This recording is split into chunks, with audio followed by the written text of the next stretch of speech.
JBNN keep you informed. I'm Michelle Jones. Before I get into the news, please remember to like, subscribe, leave a comment, and share the news with someone today. Now on to the news. Businessman shot dead in Banana Ground, Manchester.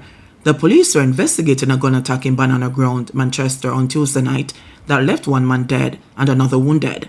The deceased has been identified as 61-year-old businessman Moncrief Balford, a resident of the community. According to reports, around 10:30 p.m., residents heard explosions sounding like gunfire and alerted the police. On arrival, officers found Balford lying unresponsive outside a shop, while another man was discovered inside the establishment suffering from gunshot wounds. Both men were taken to the Mandeville Regional Hospital, where Balford was pronounced dead. The second victim was admitted for treatment. Councillor Mary Mitchell of the People's National Party, Belfield Division, said the incident is surprising. I would just want to condemn in the strongest fashion the murder and the shooting last night in the community of Banana Ground. Banana Ground is a community that is well loved and well liked across Jamaica by producing Olympians and persons who would have made Jamaica proud. This is the second shooting in a few months. I remember recently one of the bar owners and operators, Omar, was killed when somebody was trying to break into his bar. This shooting last night was surprising to me, and I would like to condemn it in the strongest fashion. I want to express sincere condolences to the family of the victims. So far, one person has died and another person is in critical condition in the Mandeville Hospital. Let me just say to the residents, I want them to remain calm. I want them to rest assured that I will do everything in my powers, along with the police, to ensure that their safety is a priority. So I have also spoken to the police already to say that we need to go into the space to see how best we can make whatever interventions to alleviate and to let the residents rest assured that their community is safe. So I will do every single thing within my powers with relevant authorities to ensure that Banana Grounds go back to becoming a peaceful, hard-working farming community. And I just want to let the public know that whatever it is that must be done, we will be able to do it to get the community back to a sense of normalcy. St. Andrew North Police on high alert after fatal shooting in Park Lane. Police personnel in the St. Andrew North Division are on high alert following the fatal shooting of an alleged gangster in Park Lane, a community of Red Hills Road, on Wednesday morning. The deceased has been identified as 31-year-old Fernando Spence, otherwise called Chemo.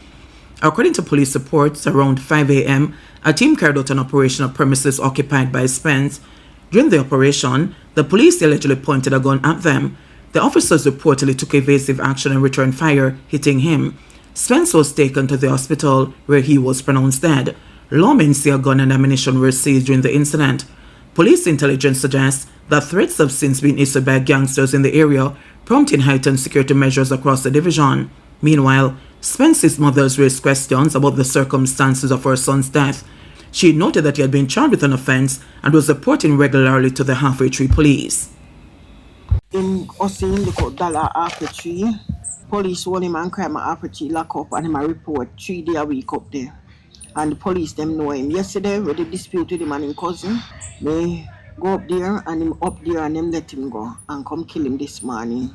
Why them do that? And then him go in to them yesterday. Every time him name call, him go in, I make him go in.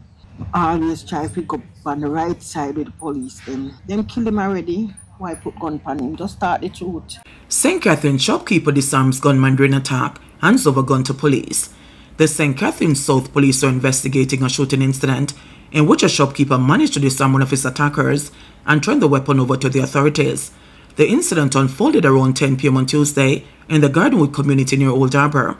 Reports said that the 40-year-old shop operator was at his business place when two armed men approached and opened fire, injuring him.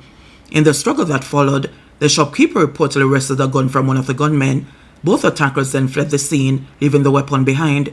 The shopkeeper later handed over the gun to the Old Harbour police. It was transported to the Spanish Town Hospital, where he remains admitted for treatment. INDECOM investigates fatal police shooting in Lake Spen.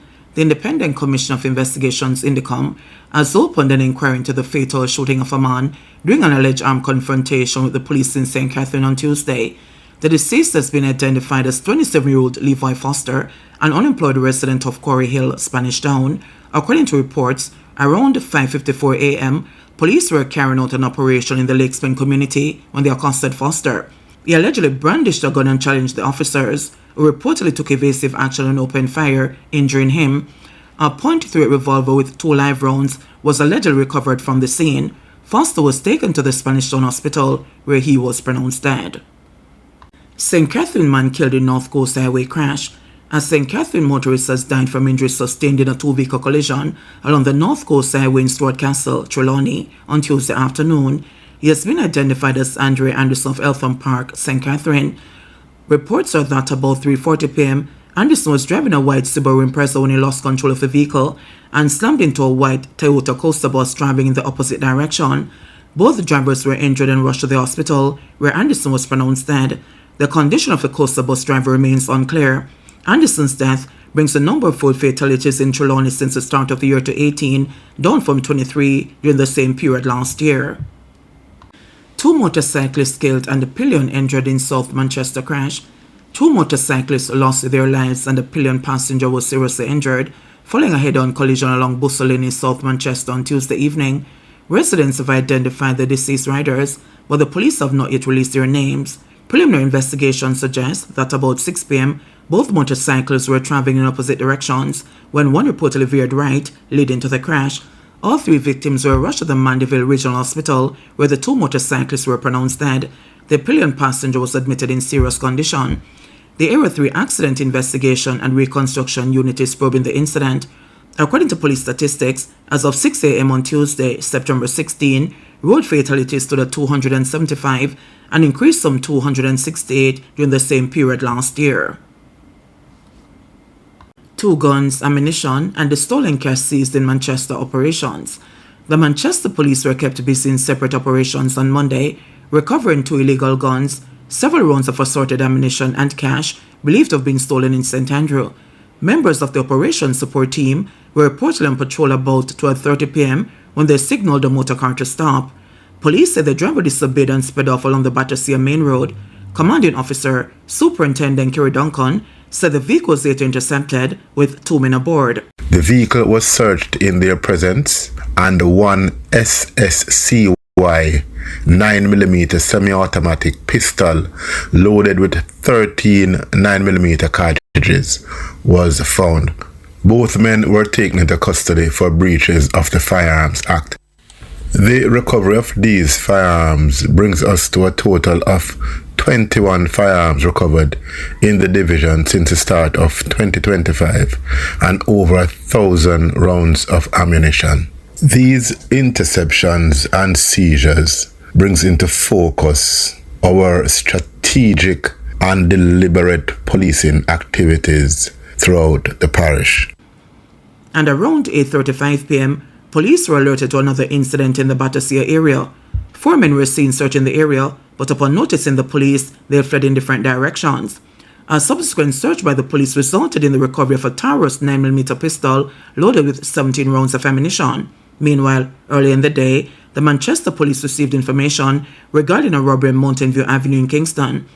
Around 11:30 a.m., a vehicle matching the description of the one involved in the robbery was spotted along Greenvale Main Road. Police intercepted and searched the vehicle, recovering a large sum of cash in both US and Jamaican currencies.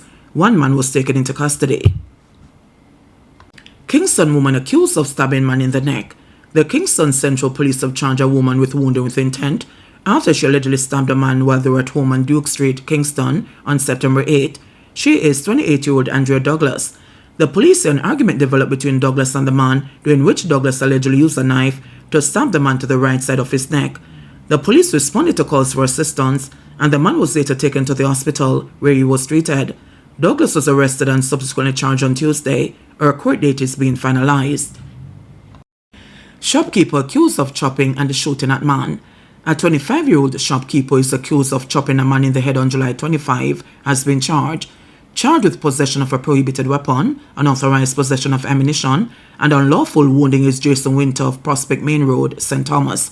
Reports from the St. Thomas police are that about 10 a.m., Winter got into a dispute with a man. It is alleged that Winter used a machete to chop the man to the left side of his head. The injured man was taken to a medical facility where he was treated and released. Later that day, after being released, the injured man reportedly confronted Winter. It is alleged that Winter then brandished a gun and opened fire. The injured man escaped unharmed. A report was made to the police and an investigation was launched into the matter. Winter was subsequently taken into custody and was formally charged. His court date is being arranged. Mechanic faces gun-related charges. A mechanic has been charged with assault of common law and using a firearm to commit a scheduled offense following an incident in his community on Wednesday, September 3. He is 31-year-old DeAndre Osborne, otherwise called Damoy, of a William Street address in Montego Bay. According to reports, about 5 p.m., Osborne reportedly entered a shop, pulled a gun from his waistband, and pointed it at a woman. The woman, in fear for her life, ran. She later reported the incident to the police. Lawmen arrested Osborne during a targeted operation on Sunday, September 14. It was charged on Monday, September 15. A court date for him is being arranged. JBN will keep you informed. Please remember to subscribe, like, share, leave us a comment, and click the notification bell to receive our daily news items.